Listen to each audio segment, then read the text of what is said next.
한 삼자신경통 시술 받아가지고요 10년째 선생님한테 하는 거예요. 아, 치료 받아보시니까 어떠신가요? 치료받으면은 괜찮죠. 도지지 말라고 2달 만큼씩 치료받는 거예요. 나는 벌써 이 선생님한테, 김천 선생님한테 저 사당성도 보통 단골이에요. 어깨가 많이 아파가지고 왔는데 처음엔 모르고 어깨만 아프지 않았지 이게 목이 아프다 그래가지고 그 신경 차단술 수술했어요. 그리고 이제 그 신경을 좀 안 아프게 하게 그래가지고 많이 좋아진 것 같아요. 전 한 2달쯤 돼가거든요 지금. 네, 이번에는 통증 의학에 대해 자세히 설명을 해주실 분을 모셨습니다. 기찬 신경통증 클리닉의 박재웅 원장 선생님이십니다. 안녕하세요. 안녕하세요. 아주대 통증의학과 외래 교수로 활동하고 있으며 척추진료 전문의로 중재적 시술의 황태자 박재홍 원장. 오늘 제가 알아볼 통증 치료가 비수술적 치료인데 보통 머리나 허리에 오는 통증이 원인이 어디에서 오나요? 보통 디스크가 돌출돼서 신경 압박에 의해서 생기는 통증이 가장 흔하고요. 네. 그다음에 디스크를 감싸고 있는 디스크의 주변에 감싸고 있는 그리고 후관절이라는 부위가 있습니다. 그 후관절에 염증이 생기거나 운동성의 장애가 생겼을 때 또 통증이 유발될 수가 있고요. 다음에 척추를 싸고 있는 근육이나 인대, 그다음에 그 주변에 조직들에 염증이 생겼을 때도 통증이 유발될 수 있습니다. 그렇다면 일상생활을 할 때에는 보통 어떤 경우에 통증을 발견할 수 있나요? 보통 쉽게 아실 수 있는 방법이 네. 그 허리를 구부렸을 때 통증이 심해졌을 경우에는 디스크에 의한 그 통증일 경우가 많고요. 그다음에 허리를 뒤로 젖힐 경우에도 통증이 유발되면은 그건 후관절에 의한 통증을 추측해 볼 수 있고요. 다음에 그 아픈 부위가 엉치, 허리, 다리 쪽으로 움직이는 경우에는 디스크가 탈출되지 않더라도 그 디스크 안에 있는 그 조직의 염증이라든지 그 찢어지는 현상에 의해서 생기는 통증이 유발될 수 있거든요. 그게 디스크 내장증이라고 하는데 그런 일에서도 통증이 유발될 수 있습니다. 네, 저도 그런 것 같아요. 장시간 컴퓨터를 오래 한다든가 아니면은 저도 굽 있는 신발을 또 많이 신게 되니까 이렇게 걸어 다니거나 그러면 가끔 목이나 이제 허리가 너무 아프더라고요. 근데 며칠이 지나면 또 괜찮아지는 거예요.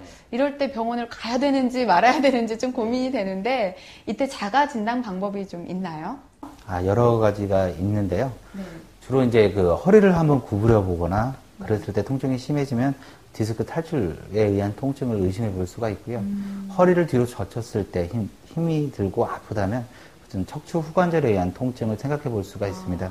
그리고 이제 만약에 아픈 부위가 허리 엉치라고 표현하는 그 엉덩이 밑쪽, 그다음에 다리 옆쪽 이렇게 탄 곳이 아니라 여러 곳으로 움직이는 경우에는 그 척추 내장증, 그러니까 디스크가 튀어나오지는 않지만 안에서 손상을 입은 경우를 의심해 볼 수가 있습니다. 그리고 척추 부위가 띠를 두른 듯 허리의 한 분절이 평행하게 띠를 두른 듯 아플 경우에는 압박골절에 의한 그 통증을 의심해 볼 수 있고요. 그 다음에 그 척추 분리증이라고 이분증이라고도 얘기를 하는데 척추와 뼈와 뼈마디가 한 분절이 앞으로 튀어나오거나 뒤로 밀리는 현상이 있었을 때는 그 허리와 다리가 경직되고 오리걸음을 하게 되는 그런 현상들이 있을 수 있거든요. 그러면 아마 병원을 꼭 가서 한번 체크해 보셔야 됩니다. 와, 정말 다양한 자가 진단 방법이 많이 있는 것 같은데 이렇게 자가 진단 방법이 많으면 치료 방법도 많이 있을 것 같아요. 어떤 종류가 있나요? 예전에는 이제 허리가 아프고 디스크가 있으면 거의 수술을 해야 되는 걸로 생각을 했고 그렇게 많이 진행이 되어 왔습니다. 그런데 실제로 수술을 한 경우라든지 그런 경우보다 그 비수술적 치료를 했을 때 효과가 별 차이가 없고 오히려 비수술적 치료가 환자의 인생의 삶의 질에는 더 좋다는 보고들이 많이 있어서요.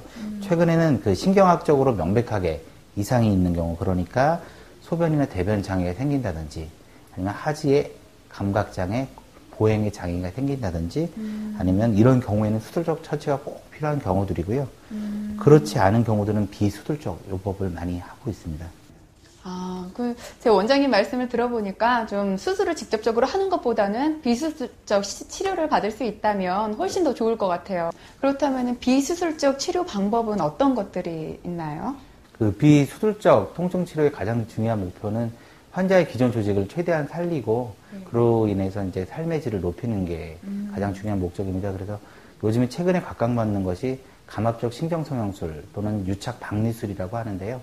그런 개념으로 환자의 몸에 칼을 대지 않고 최소 침습적으로 최대한의 효과를 올리는 방법을 하고 있고요.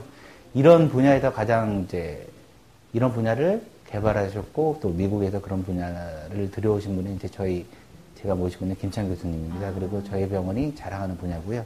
그래서 앞으로 뭐 그런 많은 사례를 갖고 있고요. 그 사례들에서 대부분 좋은 성과를 거뒀습니다. 예. 네, 감압적 신경성형술 굉장히 궁금해지는데요. 어떤 치료 방법을 통하는 건가요? 처음에 그 미국의 락즈라는 박사가 처음 시도한 시술법이고요. 네. 그런 이제 정식 명칭 자체가 감압적 신경성형술입니다. 그리고 그 사람이 박사 이름이 락즈라서 락즈라고 저희 나라에서 많이 불리기도 하고요. 저희 병원의 그 김찬 박사님이 이런 개념을 이제 미국에서 도입하셔서 국내에서 많은 시술 사례를 가지고 계시고요. 저희가 지금 사용하는 거는 PCM이라고 국내에서 개발한 제품이고 어떤 면에서는 그 락즈라는 박사님보다 더 좋은 성능을 나타내는 그런 시술법을 사용하고 있고요. 목의 경우에는 경추나 흉추를 통해서 그다음에 경막 외 공간으로 접근하시는 거고, 그다음에 허리 부위는 그 꼬리뼈를 통해서 그 경막의 공간, 허리에 있는 경막의 공간에 도달하여서 시술을 하고 또 그 기계적으로 그 유착된 부위를 넓히고 약물로서 그 염증을 가라앉히는 그런 방법을 사용하고 있습니다.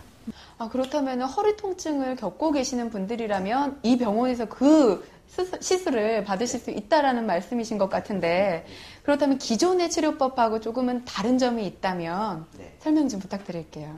저희가 사용하는 그 PCM이란 그런 치료법은요, 그 기구 자체에 굵기가 굵습니다. 그래서 처음에 진입은 힘들지만 실제로 들어갔을 때 기계적으로 유착을 방지하는 효과는 다른 기종에 비해서 굉장히 좋고요. 그다음에 약물을 주입할 때도 구경이 크기 때문에 훨씬 더 원하는 부위에 정확하게 많은 양의 약물을 주입할 수 있기 때문에 다른 그 시술법에 비해서 효과가 훨씬 클 수 있습니다. 정확히 기계적인 유착 방리와 약물에 의한 유착 방리 효과가 더불어 잘 얻을 수 있는 시술법이 되겠습니다. 여기서 PCM이란 메인 컨트롤 매니플레이터의 약자로 경막의 유착과 더불어 염증 반응으로 부어있는 부위를 치료하는 의료기기로 허리 통증의 경우 꼬리뼈를 통한 경막의 공간의 진입으로 통증 부위까지 접근한 후 유착 방리, 협착 완화술을 시행하고 PCM을 이용해 약물을 주입 후 시술을 종료하게 된다. 네, 제가 지금 자료 화면을 이렇게 쭉 보니까요. 되게 간편하게 주사요법처럼 이렇게 주입해서 시술을 받는 것 같은데, 이 시술을 받기 위해서는 어떤 절차를 거쳐야 되나요? 처음으로 내원하셨을 때 그 환자분의 병력에 대해서 청취를 합니다. 그리고 환자분의 이학적 검사를 통해서 문제점을 찾아내고요. 그다음에 중요한 게 정확한 게 그 어디 위치에 이상이 있는지를 확인하기 위해서 MRI라든지 이런 걸로 환자분의 이상 부위를 확인하게 되고, 그 질병들이나 문제점들이 저희가 하는 이런 PCM에 적합한 분인지를 확인하게 됩니다. 이후에 그 시술을 시행하게 됩니다. 예. 그렇다면은 이 시술만의 장점이 있다면 설명 좀 부탁드릴게요. 이 시술의 장점은 수술을 통하지 않는 장점, 그러니까 수술과 가장 다르다는 게 큰 장점이 되겠습니다. 환자분의 상처나 그 반응이 크게 남지 않고요. 최소 그 0.5cm 정도의 상처가 남는데 그것도 전혀 보이지 않고 다음에 일주일 이내에 다 아물기 때문에 상처가 남지 않는다는 가장 큰 장점이 있고요. 시술 후에 30분 내지 1시간의 안정을 통한 다음에 일상생활이 가능하다는 가장 큰 장점이 있습니다. 만약 수술을 받으시게 되면 보통 일주일에서 열흘 이상 침대에 침상 안정을 해야 되고 상처 관리를 해야 되고 그다음에 수술 후 문제점에 대해서 대처를 하시는 기간이 필요한데, 이 시술은 가장 큰 좋은 점이 1시간 이후에 일상생활이 가능하다는 게 가장 큰 장점이 되겠습니다. 아, 그렇다면 미용적으로도 흉터가 남지 않아서 많은 분들이 수술을 꺼려 하시는 분들은 이제 좋은 반응이 있으실 것 같아요. 그만큼 좀 편리한 시술이니까 부위는 어떻게 여러 곳에 많이 적용이 가능한가요? 일단 경추하고 그다음에 허리 부위, 그러니까 목과 허리 부위에 주로 사용을 하고 있고요. 인간에도 흉추 쪽에서는 디스크가 잘 안 생깁니다. 그래서 신경학적 이상 증상이 있어서 바로 수술을 해야 될 꼭 그런 부류의 환자분들이 아닌 그런 대부분의 환자분에 적용될 수가 있습니다.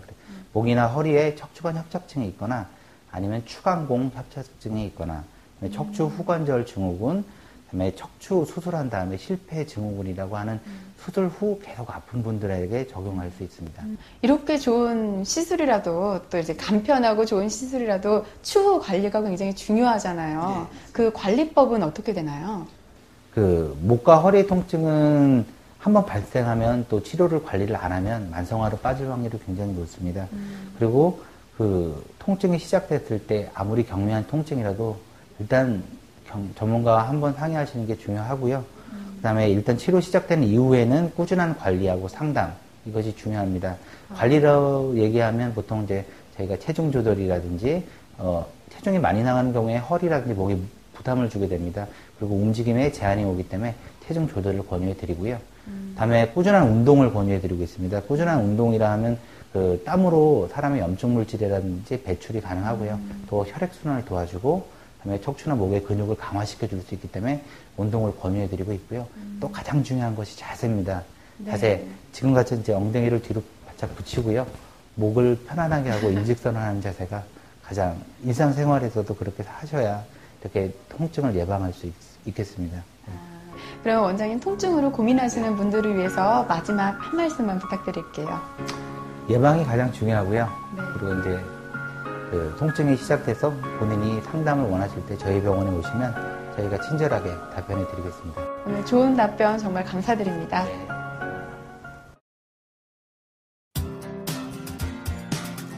풍요로운 생활에도 질병은 있습니다.